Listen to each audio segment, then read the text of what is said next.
आकर के हमें यहाँ ज्ञान सुनाते हैं, रह रह कर ये सत भक्ति हमें बताते हैं और अपनी प्यारी आत्माओं को सत भक्ति करा करके और सतलोक ले जाते हैं।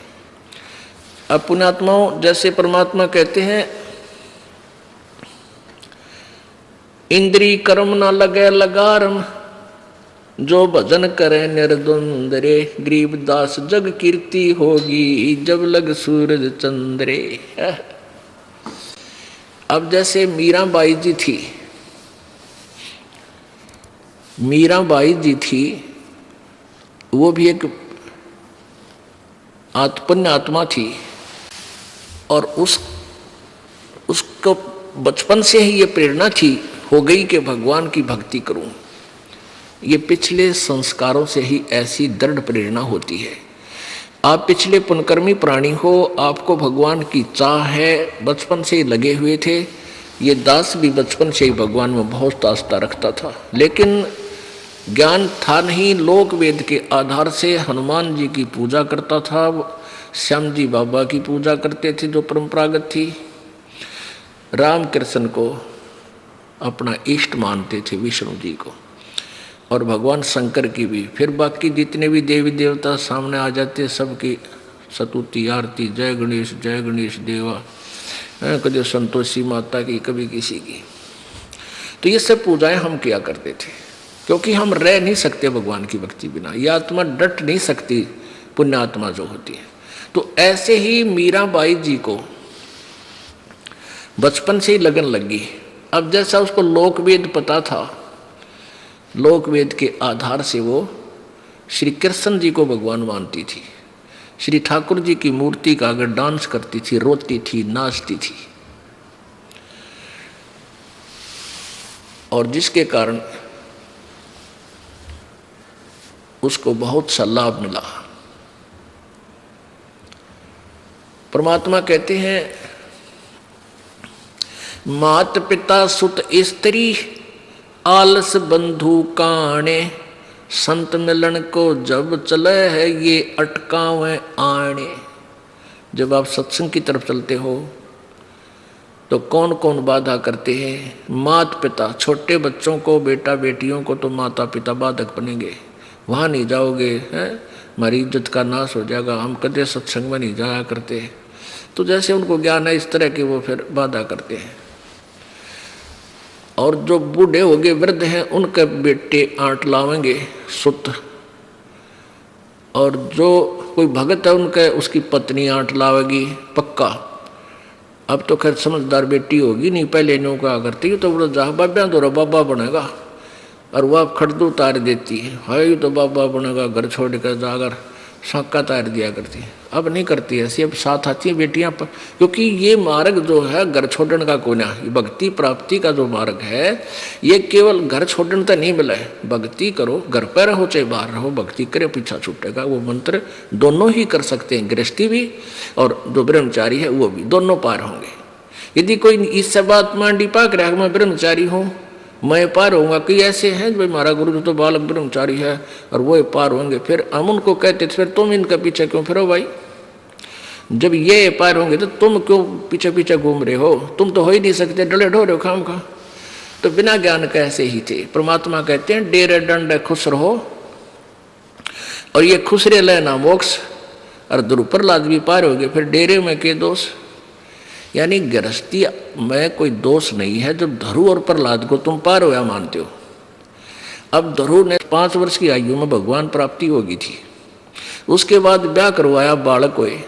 ऐसे प्रहलाद ने 10 वर्ष की आयु में परमात्मा प्राप्ति होगी थी, यानी हरदर सिंह बनकर भगवान उसकी मदद में आए थे, और उसके बाद शादी करवाई और फिर बालक हुए, कई 1000 वर्ष तक राज कराया।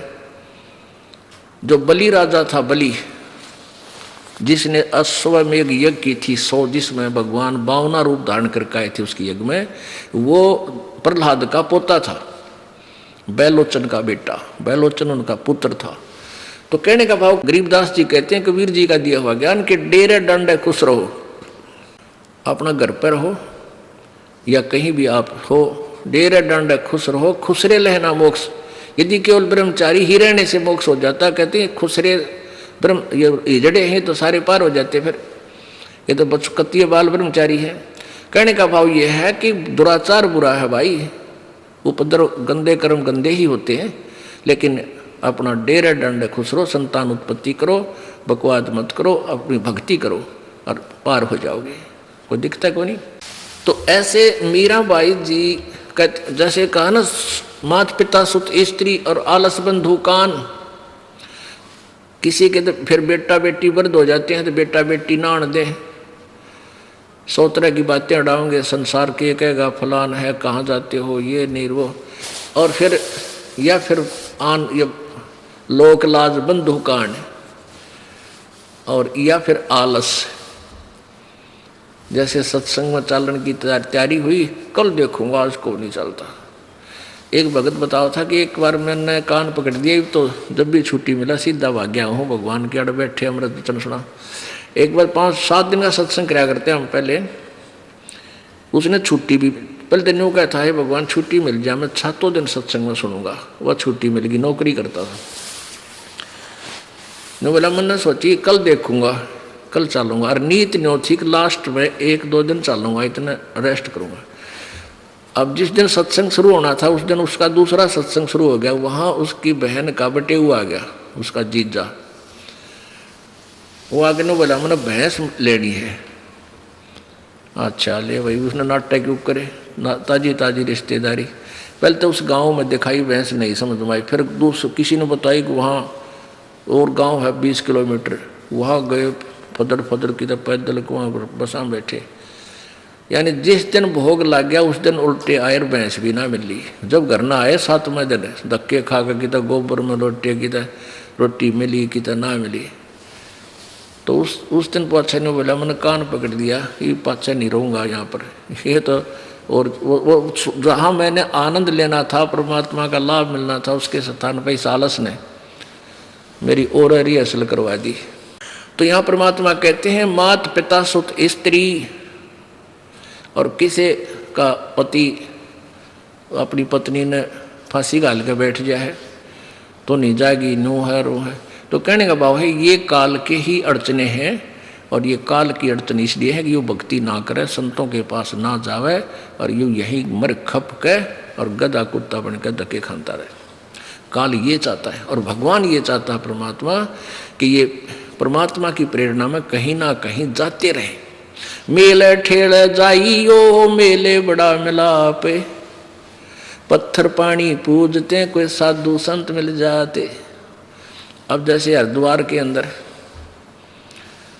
पीछे कोई वो ऐसा समागम, ये मेला कोई था, कुंभ का मेला था या कोई इसका ग्रहण का स्नान था, एक बार कुरुक्षेत्र में था। तो हमारे भक्तों गए वहाँ पर, ये परमात्मा की प्यारी आत्मा अपने भाई बहनों को चाहते हैं कि ये भी इस काल के जाल से निकल जाए। तो वहाँ उन्होंने पुस्तक वितरित की थी, बांटी थी, 10-10 रुपये में बेची। वैसे तो ये है भक्ति सौदागर का संदेश, ये पुस्तक है, ये हमारे को बहुत ज़्यादा कीमत में बनती है, यानी 20-22 रुपये में पड़ती है, और हम इसको 10 रुपये में देते। पैसे तो हम फ्री देते थे पहले, लेकिन फ्री तो ले ले हैं, उठा के किधर फेंक दे हैं, फिर वो दुकानदारों के पास रद्दी के काम में पड़ी पाई हमने।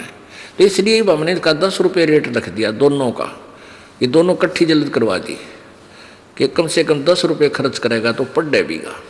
तो कुरुक्षेत्र में दी जाकर बांटी, कई हज़ार, 14-15 हज़ार बुक वहाँ बेची। तो उससे फिर रिजल्ट आया। अब पुण्यात्मा आते हैं, इसको पढ़ कर रहे कि कहाँ डले ढोरे थे, बड़े खुश होते हैं, आते हैं, पूरा परिवार का परिवार नाम ले जाता। क्या बताते हैं जी, कुरुक्षेत्र नहान गया था, वहाँ तेरी आपकी किताब मिली थी। कोई कहता मैं हरिद्वार गया था, वहाँ से किताब मिली थी, मेरी ताँख खुल गई, डले डोता हंडो था।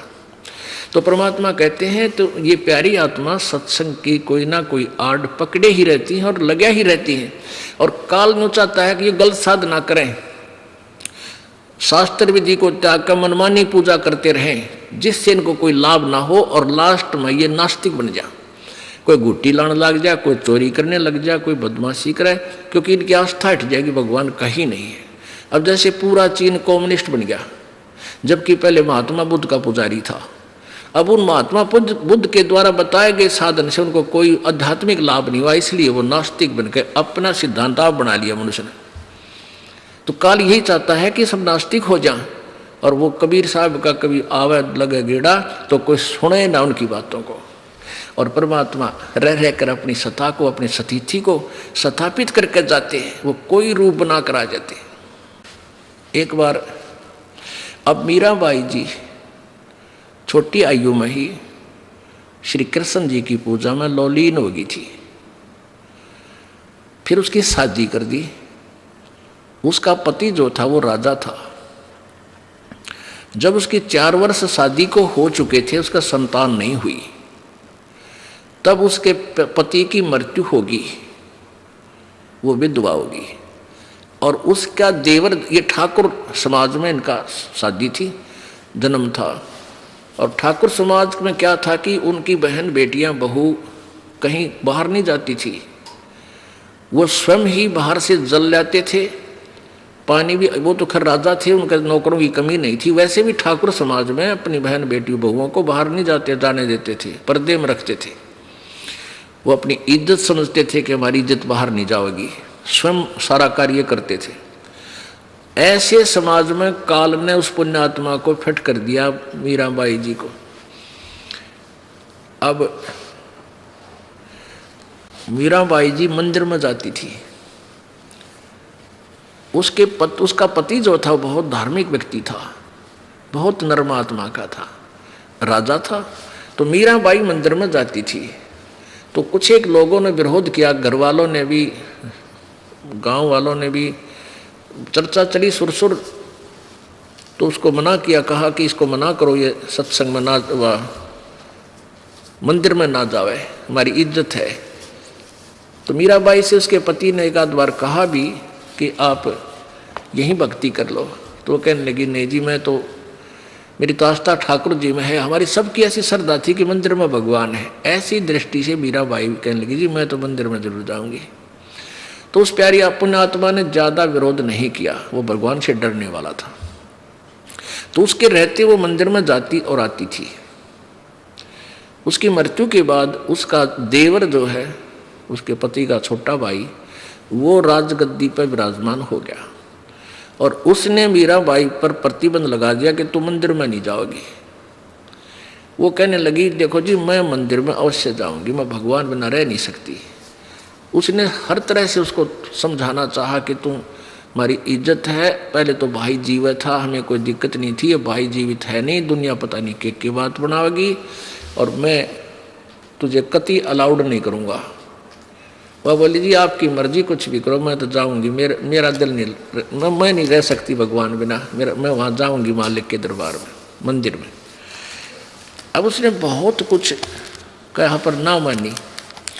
तो उसने सोचा इसको मार दूँ, और वैसे सीधा मारूंगा तो बदनामी, फिर इसके माता पिता भी, रिश्तेदार भी फिर मेरा विरोध करेंगे, कोई उपद्रव ना हो जाए।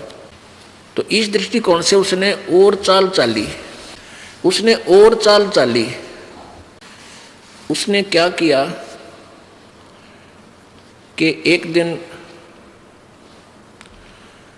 अपने बच्चे का जन्मदिन मनाया।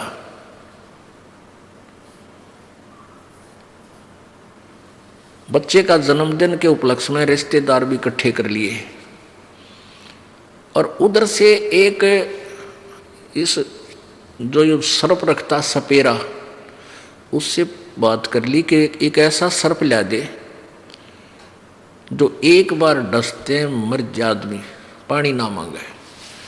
तो सपेरे ने ऐसा ही सर्प ला दिया कि ये लो जी, एक बार उसमें बंद कर रखा था, एक जो गहने होते ना, गहनों का एक बॉक्स हुआ करता पहले, डिब्बा अलग से बड़ा, इतना बड़ा, क्योंकि कई तरह के गहने था, मैं चांदी के, इतना बड़ा हुआ करता बॉक्सा हमने देखा। और उसमें रख दिया कि इसमें डाल दिया है, और इसके खोलते माथे में डंक मारेगा यो, और मारते ही फिर पानी भी नहीं मांगे।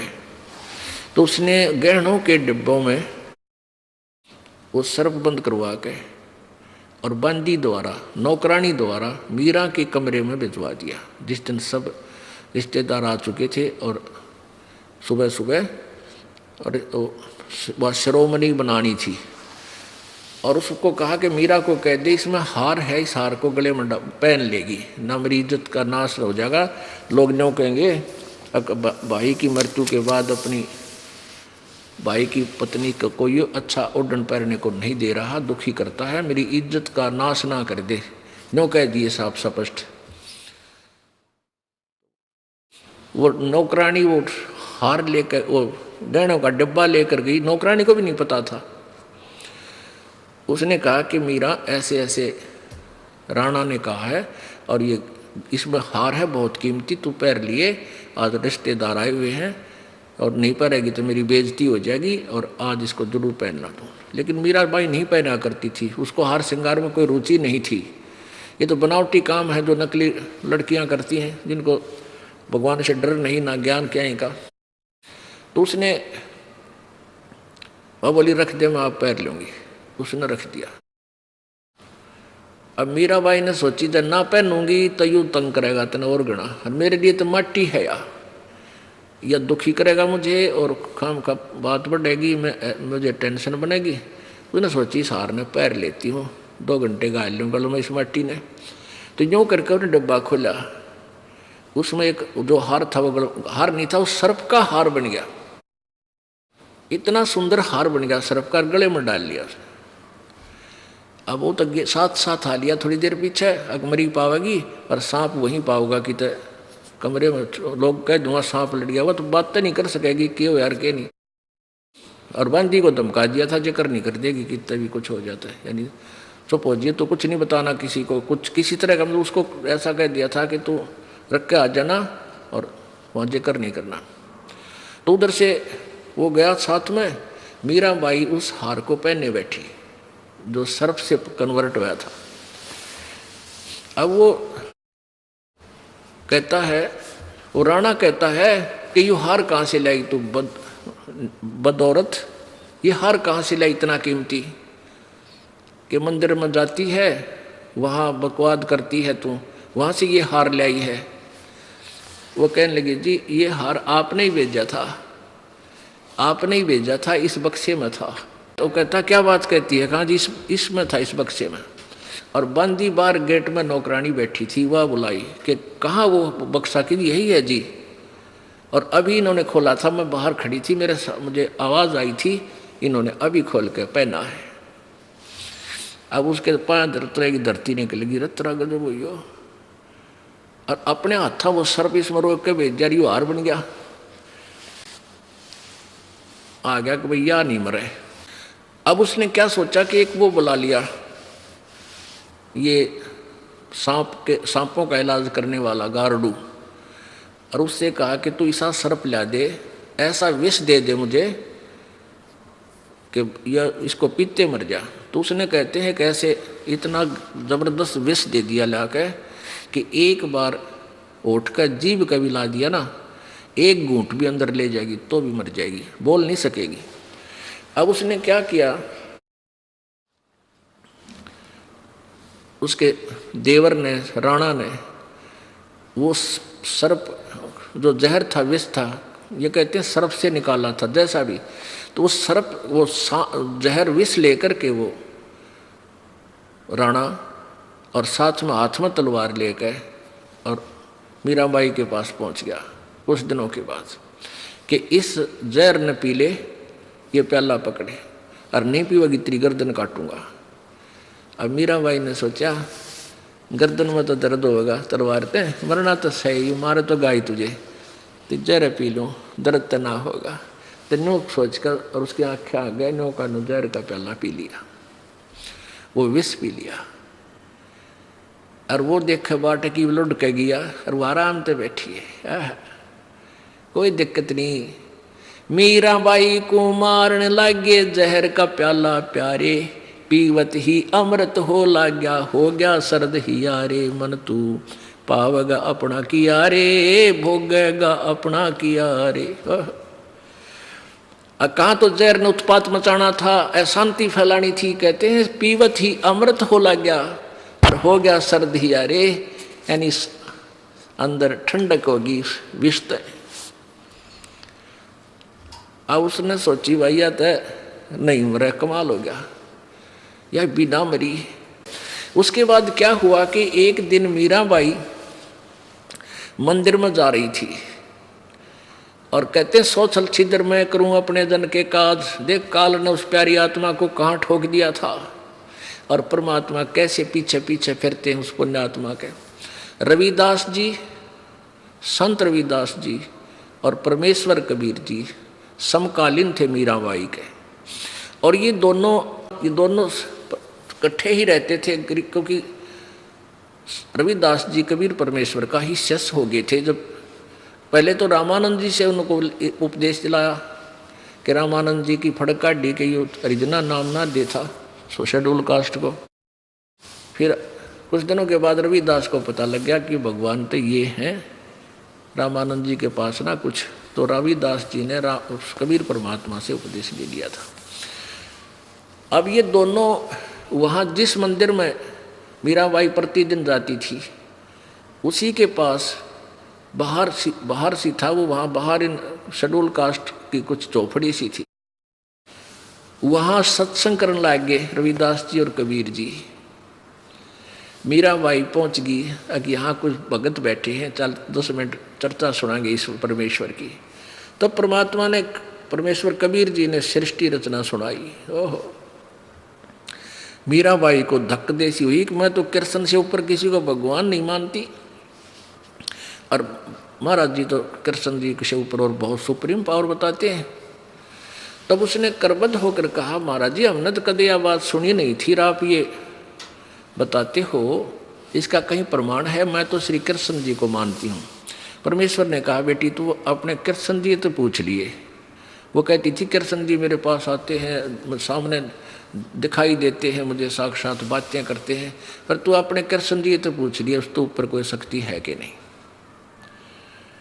और जब तेरा श्री कृष्ण कह दे फिर क्या करेगी, फिर मैं आपके चरणों में आ जाऊंगी। महाराज मन तो आत्मा कल्याण करवाना, जैसे आप बता रहे हो भाई इनकी पूजा करने से भी जन्म मृत्यु, इनकी पूजा करने से भी फिर यही रहेंगे, मैं तो इस जन्म मृत्यु के रोग में कति रहना नहीं चाहती। भगवान मैंने देख लिया खूब बड़ा, कोई किसी का कोई। और ब्याह होया, खुशी मनाई, 4 साल में पति मर गया, बताई किस पे खुशी मनाऊं? यहाँ पर क्या चीज़ है जो अपनी मानूं मैं? कति मेरा दिल हट चुका है इस गंदे लोकता है। तो उसने फिर लागी पुकार कर रोने लगी। श्री कृष्ण जी प्रकट हुए, उनसे पूछा, प्रभु आज मैंने संतों का सत्संग सुना है, उन्होंने ऐसे ऐसे बताया है, मेरी आत्मा दुख रही है कि वो मेरे भगवान से भी ऊपर कोई शक्ति बता रहे। पुण्यात्माओं, ये देवता झूठ नहीं बोला करें, इसलिए इनको देव कहते हैं, अच्छी आत्मा होती है। इसने कहा मीराबाई वो शक्ति बहुत प्रबल है जिसके विषय में संत बता रहे हैं, पर वह मिला कति नहीं। हमने भी खूब ट्राई कर ली और कई कई हजार वर्ष तक साधना कर ली, वो मिलता नहीं। मीराबाई बोली, सत्साहेब महाराज जी बस ठीक है। अब क्योंकि जब परमात्मा वो कह रहे हैं हम उस परमात्मा से आपके साक्षात्कार करा दें, उससे मिलवा दें, ये काम ने मिली है कोई ना। और ये भी मानते हैं कोई और पावर है, कहते हैं बुद्धिमान को तो संकेत ही होता है। उसी दिन उसने आके अगले दिन चरणों में गिर गई परमात्मा के, मुझे उपदेश दो प्रभु। अब कबीर जी ने सोचा यार ठाकरों की लड़की है और कदे इसमें अभिमान शेष रह जा, क्योंकि अभिमानी व्यक्ति को भगवान नहीं मिल सकता, ये नियम है चाहे कितनी साधना कर ले। सबसे पहले भी नम्र और एक दृष्टि होनी चाहिए, ना ऊंच नीच, कोई बुरा नहीं, जैसे छोटी जाति कोई नहीं। ऊंच नीच इस विध है लोई, भाई कर्म कुकर्म कहाँ में दोई। ऊंच नीच इसलिए इस तरह माना जाता है, जो पापी पाप करता है, शराब पीता है, मांस खाता है, सुल्फा पीवे, चोरी करे, डाके करे, वो किसी जाति का वो नीच है। और अच्छे काम करे, बुराई से दूर है, भक्ति करता है, वो ऊंच है, चाहे वो किसी जाति का है। ये संत विधान है, प्रभु का विधान है। ऊंच नीच इस विध है लोई, और कर्म कुक्रम सुक्रम कुक्रम कहाँ में दोई।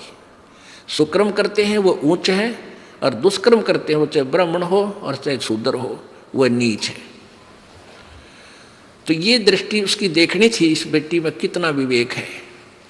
रविदास जी से कह दिया कि मैं तेरे पास इस लड़की ने भेजूंगा, और उपदेश दे दिए, इसने पहला मंत्र दे दिए। तो वो मीराबाई गई कि महाराज जी मैंने पता, मेरे कृष्ण जी भगवान आए थे और मेरे से बात होगी, वो कहते हैं कि ऊपर है वो शक्ति पर तुम्हें मिला नहीं, और आप कह रहे हो मिला है। परमात्मा बोले गारंटीड बेटी, या कौन सी बात ना मिला है।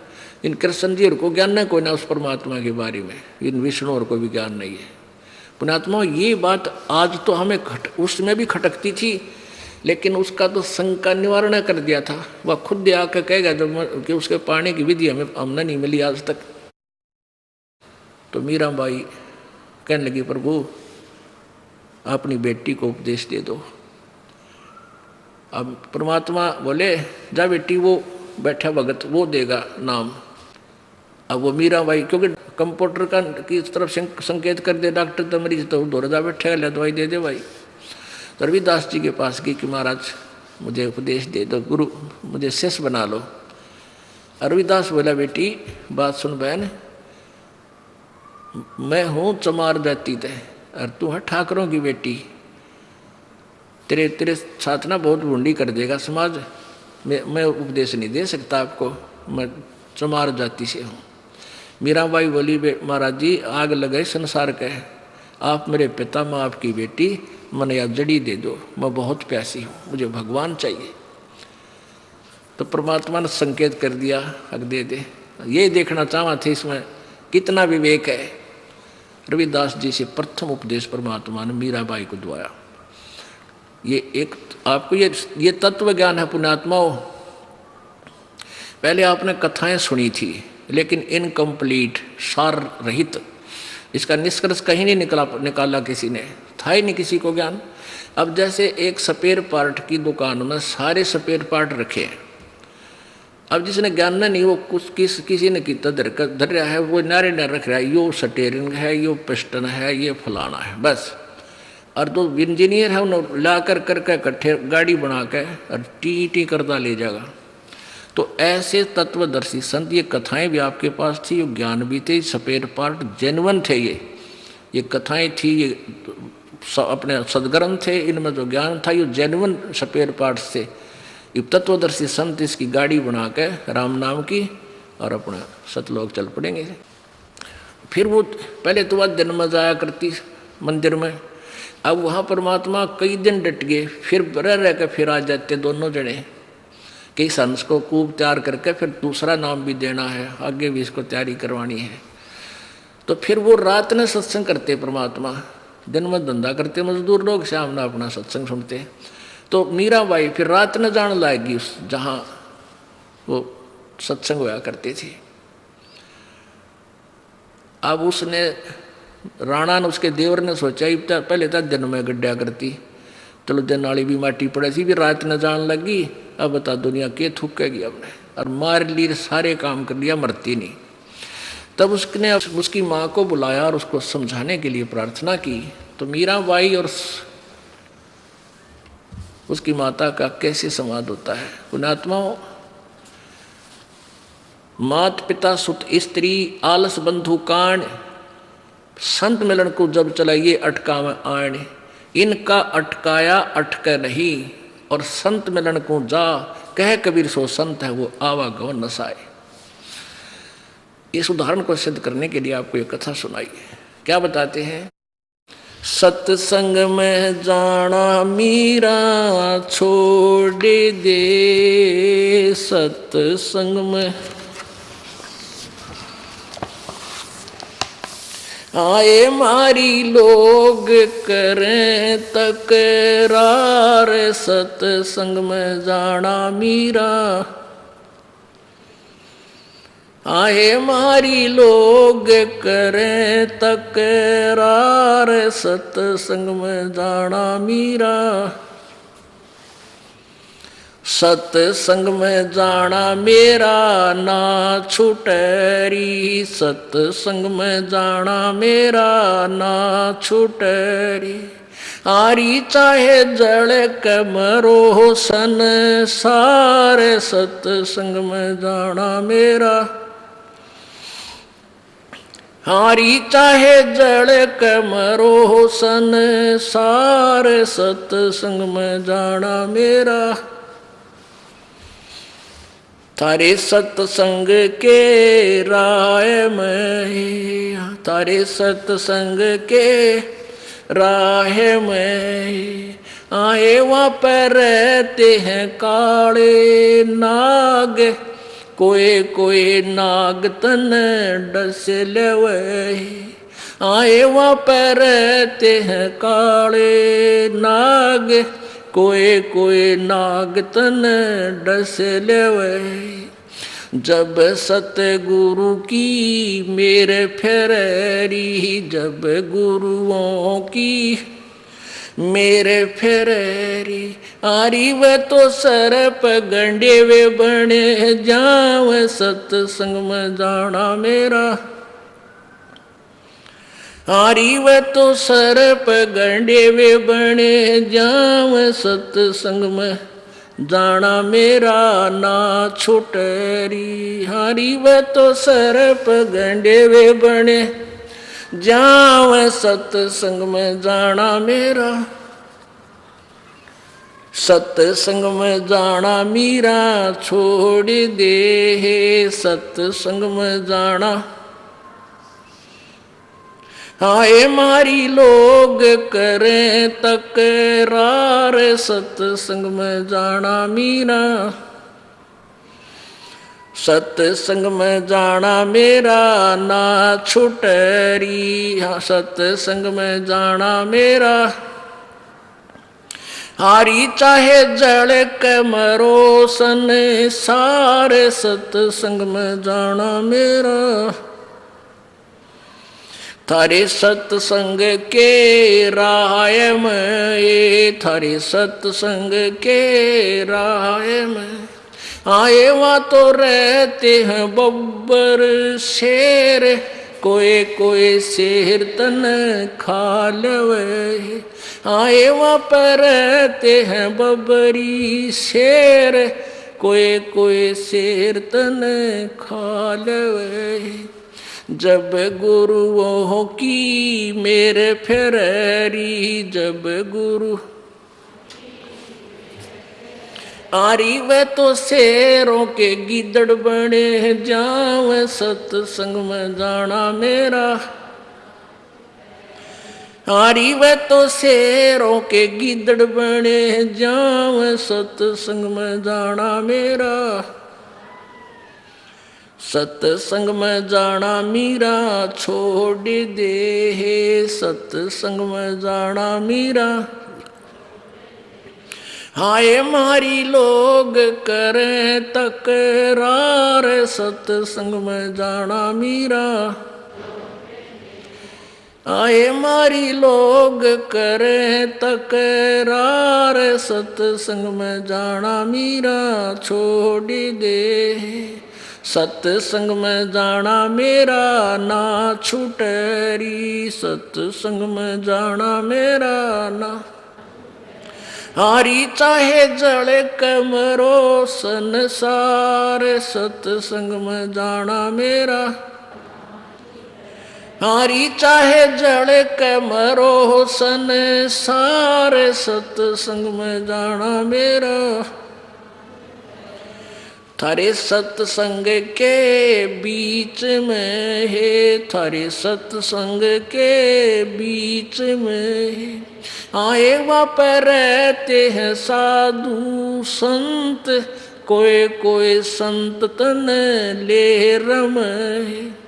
आए वहाँ पर रहते हैं साधु, कोई कोई संत तन ले रम। तेरे री मन में मता पाप हैरी, तेरे री मन में मता पाप हैरी। संत मेरे माँ बाप हैरी, संत मेरे माँ बाप हैरी। हारी वे तो मीरा के गुरु रविदास, सत्संग में जाना मेरा।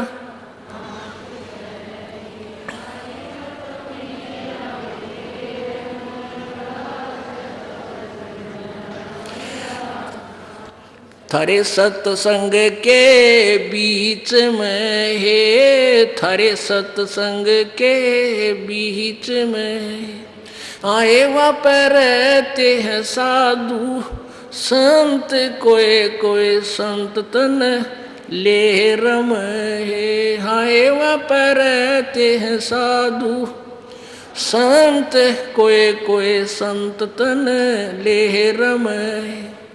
तेरे री मन में माता पाप है री, तेरे री मन में माता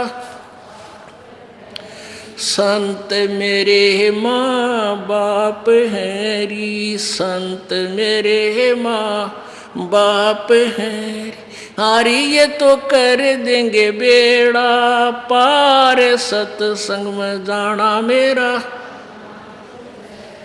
हारी ये तो कर देंगे बेड़ा पार, सत्संग में जाना मेरा। सत्संग में जाना मीरा छोड़ दे, सत्संग में आए मारी लोग करे तकरार, सत्संग में हाय मारी लोग करे तकरार, सत्संग में। सत्संग में जाना मेरा ना छूटेरी, सत्संग में जाना मेरा ना छूटेरी। हारी चाहे जड़ के मरो सन सारे, सत्संग में मेरा ना छूटे। वो तो हो जाति चमार है, वो तो हो जाति चमार है। इसमें हमारी आर है, इसमें हमारी आर है। तेरे री लेख माता चमार है री, तेरे री लेख माता मेरा सिरजन आर है री, मेरा सिरजन हैरी। हारी वो तो मीरा के गुरु रविदास, सत्संग में जाना मेरा। हारी वे तो मीरा के गुरु रविदास, सत्संग में जाना मेरा ना छूटेरी। हारी वे तो मीरा के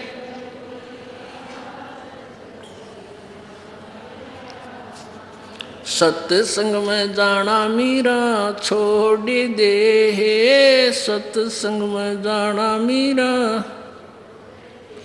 आए मारी लोग करें तकरार, सत्संग में जाना छोड़ दे, सत्संग में जाना मेरा ना छूटेरी, सत्संग में जाना मेरा ना छूटेरी।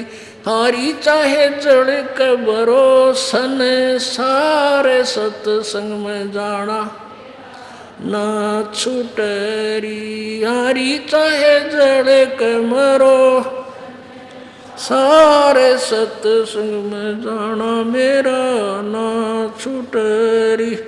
सत्साहिब अपने आत्माओं,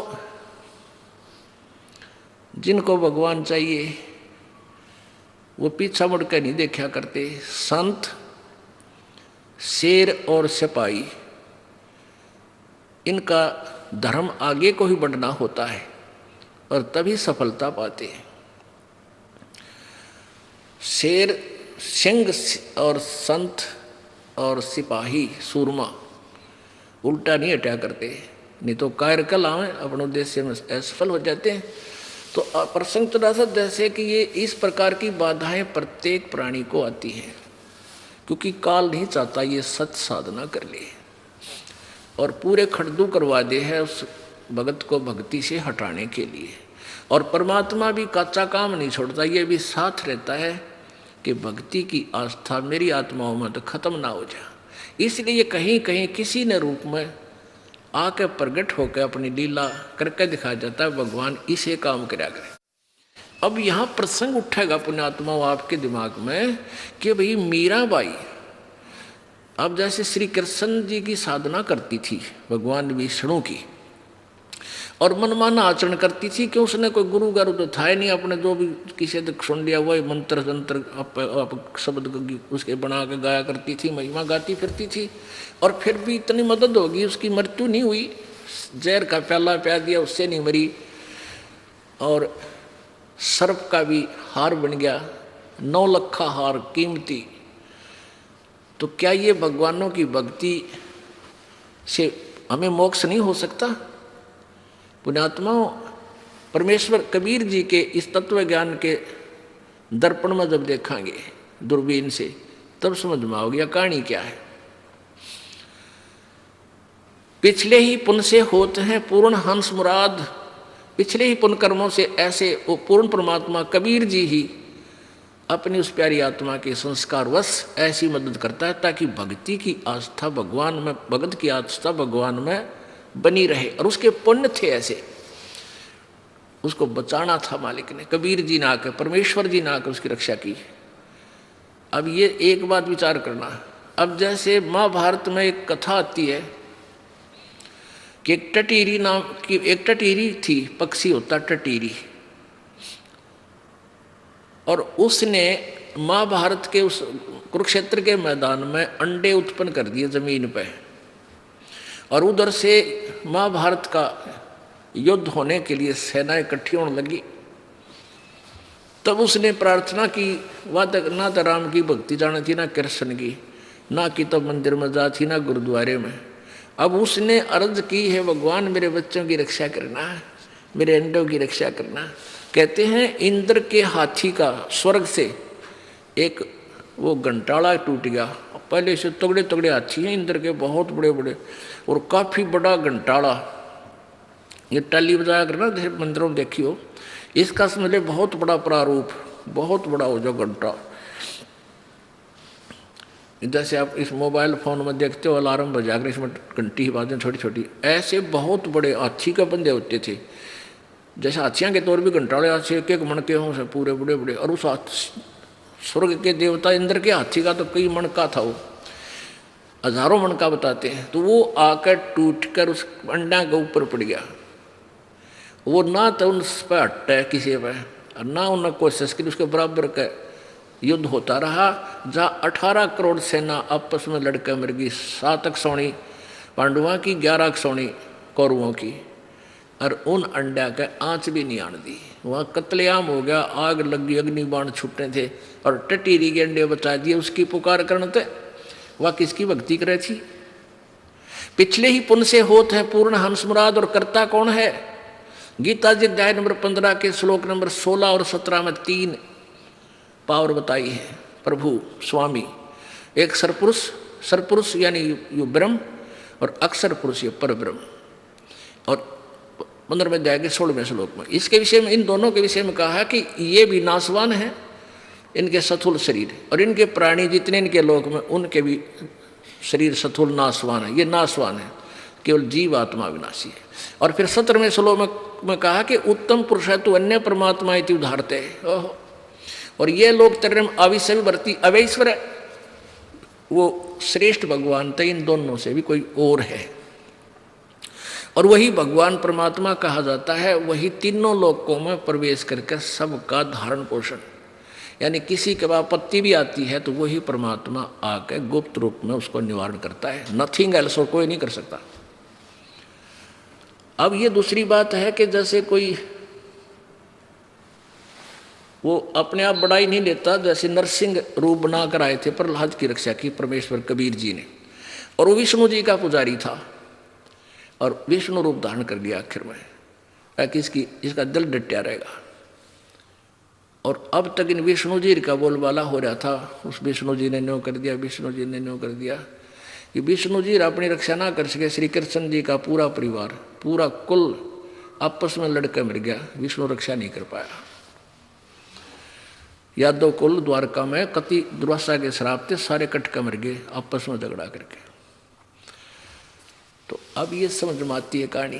तो यहाँ मीराबाई की जो रक्षा हो रही थी वो भी परमेश्वर कर रहे थे, थी उसके पिछले पुण्य।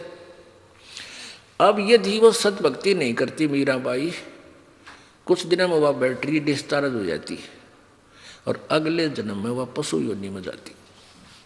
लेकिन ऐसी प्यारी आत्माओं को परमात्मा आके संभालते हैं और उनको फिर रिचार्ज कर जाते हैं। अब मीराबाई सत्संग में आने लगी, आती रही, फिर ज्ञान हुआ। मीराबाई को पूरा ज्ञान हुआ। रविदास जी ने कहा, बेबे, बहन, बेटी, ये परमात्मा आ रहे हैं और इनसे उपदेश की प्रार्थना कर तू। ये कबीर जुलाहा, इनसे नाम ले, पूर्ण मोक्ष मार्ग इनके पास है और मेरे पास मार्ग नहीं है। ये तो एक लीला की थी आपको परमात्मा की तरफ खींचने की, और आपको ये दिखाना चाहते थे कि देखना चाहते थे तो भगवान चाहती है, समाज चाहती है। बेटी, आपने सचमुच, आप अधिकारी हो, भगवान ने चाहा, अपने समाज को नहीं देखा। तो फिर कबीर परमेश्वर जी ने उस प्यारी आत्मा को सतनाम प्रदान किया।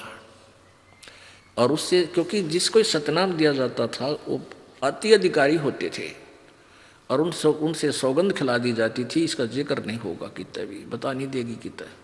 यदि तूने ये बता दिया तेरा नाम खंड हो जाएगा, समाप्त हो जाएगी, भक्ति नहीं रहेगी। तो जिसने भगवान चाहिए वो तो लाल है, उसकी छाती के लाए फिरेगा, कौन देगा दूसरे ताई? मूर्ख आदमी होगा, क्योंकि परमात्मा ने स्मारक को यहाँ छुपा के रखना था। अभी तक ये मूल ज्ञान को, मूल नाम को छुपा के रखना था, कुछ एक पुण्यात्माओं को दिया जिससे उनकी कल्याण हुआ। अब मीराबाई ने जब ज्ञान हो गया, तत्व ज्ञान हो गया, और उधर से उसके देवर की गुरकी खत्म नहीं हुई। कभी किसी बात पर टोक रहा है, कभी किसी बात पर बकवाद करने से नहीं बाज आ रहा है, तो उसने घर त्याग दिया। पुण्यात्माओं, अभी तक आपने जो मीराबाई के बारे में यही सुना था, कच्चा पक्का सा ज्ञान, अधूरी सी कथाएं थी। अब एक बात विचार करने की है कि ये थी मीराबाई जी, समाज के दबाव में आके और भक्ति मार्ग से हट जाती। आज मीराबाई को कोई याद नहीं करता, ना जाने कितनी बहन बेटियां मरती और कुतिया बनी अंडे। वो खानदाना की बहू, दोनों की हमारी इज्जत का नाश हो जाएगा। जब सत्संग में हमारी बेटी बहू चली गई थे, वो कुतिया बनी अंडे। क्या बताते हैं परमात्मा? कबीर हरि के नाम बिना ये नार कुतिया हो, गली गली भौंकत फिरे फिर टूक न डाले कोई। कबीर परमेश्वर जी के, गरीबदास साहिब जी कबीर परमेश्वर के द्वारा प्राप्त ज्ञान से क्या सेकंड करते हैं, समर्थन करते हैं। पर्दे बीबी रह थी और डोडी लगे थी बारे, अब गात उगाड़े फिरती है वो बन कुतिया बाजारे।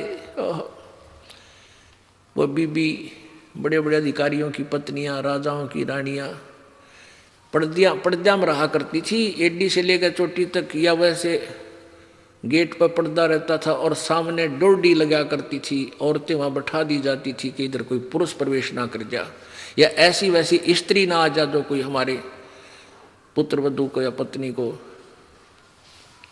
कोई चर्चा ना कर दे, किसी चीज़ की मिसगाइड ना कर दे, लड़ाई करवाई जाए। इस तरह की बहुत प्रतिबंध होते थे और घर से बाहर नहीं जाने देते थे। ऐसे ही ठाकुर लोग भी अपनी बहन बेटियों को बाहर नहीं जाने देते थे। तो क्या बताते हैं कि वो बीबी पर्दे रहा करती और सामने पहरेदार खड़े रहा करते, और सत्संग आदि कहीं जाने से मनाही होती थी कि हमारी इज्जत का नाश हो जाएगा, हमारी बहन बेटी बाहर चली गई तो सत्संग सुन दे। आज वही बहन बेटियां मृत्यु के बाद कुतिया बनकर नी वस्त्र घूम रही हैं, सैर सपट्टे कर रही हैं, धर्मशाला का आगे के बाजार के अंदर सरेआम घूम रही हैं। बीबी पर्दे रहे थी, वह डोडी लगा थी बार, अब गा तो गाड़े फिरती हम बड़े कुतिया बाजार। वो पर्दे की सुंदरी सुनो संदेशा मोर, और गा तो गाड़े फिरती हम करे सरा में सोर। अब वो कुतिया बनकर वो राजा की रानियां और उच्च घरानों की पत्नियां, बेटियां, बहन बेटियां कुतिया बनकर धर्मशाला के सामने, और एक रोटी के एक गिलास के लिए अतिथि खाना खा रहा है, वो मुंह की तरफ देख रही है, न्यू शायद अब के टूक तेरी तरफ आवे। और जब वो मनुष्य जीवन में थी, वो नालायक आत्मा काजू किशमिश के और बादामों से युक्त हलवे खाया करती, खीर, और जूठे छोड़ा करती, क्यों पिछला पुण्य था। और उसके जूठे छोड़े होकर नौकरानियों के बच्चे और नौकरानियाँ खाती थी। और आज परमात्मा की भक्ति ना करने से वो एक टूक के लिए तरस रही है, क्योंकि वह बैटरी डिस्चार्ज होगी, पहले पुनों की हुई थी, आगे चार्जर लाया नहीं। और जैसे अतिथि खाना खा रहा है धर्मशाला में, सराय में, और वो देख रहा होता कुत्ता, देखना कभी कुत्ते की एक्टिंग, रोटी खाते समय नो देखे, अगर साहिब भी डालेगा, और मान ले को डाल भी देता है टूक, ऐसे रेत में 10 ग्राम रेत साथ खा रही है वो एक टूक के साथ, वो राजा की रानी, वो उच्च घरी की बेटी, कुतिया बन के, जो परमात्मा से दूर हैं। बीबी पड़दा रहे थी, डोडी लगाई थी बार, अब गा तू गाड़े फिरती है वो बन कुतिया बाजार। नक बेसर नक पे बनी वह पैरें थी हार हमेल, ओए इतने सुंदर श्रृंगार करा करती, सोने के सुंदर कई लाख रुपए के हार गले में पहना करती थी। नक बेसर नक पे बनी वह पैरें थी हार हमेल, अब सुंदरी से कुतिया बनी, सुन परमेश्वर के खेल।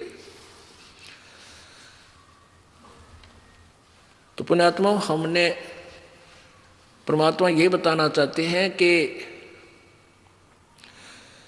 इंद्री कर्म न लगे लगारम, जो भजन करे निर्द्वंदरे, गरीबदास जग कीर्ति होगी जब लग सूरज चंद्रे। भक्ति मीराबाई ने करी और गुण हम गावा उसके, देख कितने दोनों लाभ, मोक्ष भी करागी और यश भी उसी भक्त ही का होता है। यहाँ चर्चा भी भक्तों की चलती है भक्ति मार्ग में, जन जन की जुबान पर आज उस बहन का नाम है। अगर वो इस काल के इस संसार की घुर्कियाँ तो उल्टी हट जाती, कोई ना जाति भी पूछता उसकी। और भगत के साथ भगवान साथ रहता है, थोड़ा संघर्ष करना पड़ता है। ध्रुव ने किया, प्रहलाद ने किया, परमेश्वर ने स्वयं आकर किया और इस दास ने किया, और हो रहा है इतना ही कौन सा रुक लिया। एक परचून की दुकान में आग लगी, वह फिर बुझा बुझू दी, तो पुलिस वाले आवे इंक्वायरी करने, और बादाम की एक मुट्ठी भरर गोज में गाल ले, जो बचे खुचे रह रहे थे, कोई काजू की भरर जेब में डाल ले। और सेठ ने बोले, लाला जी कितना नुकसान हो गया? बोला उठ के उतरने लग रहा है, तो नुकसान तभी हो ही रहा है, तुम कौन से डट रहे हो। तो ये संघर्ष अभी आपके साथ भी अभी स्टार्ट ही है, कौन सा रुक लिया। कहने का भाव ये है कि इसमें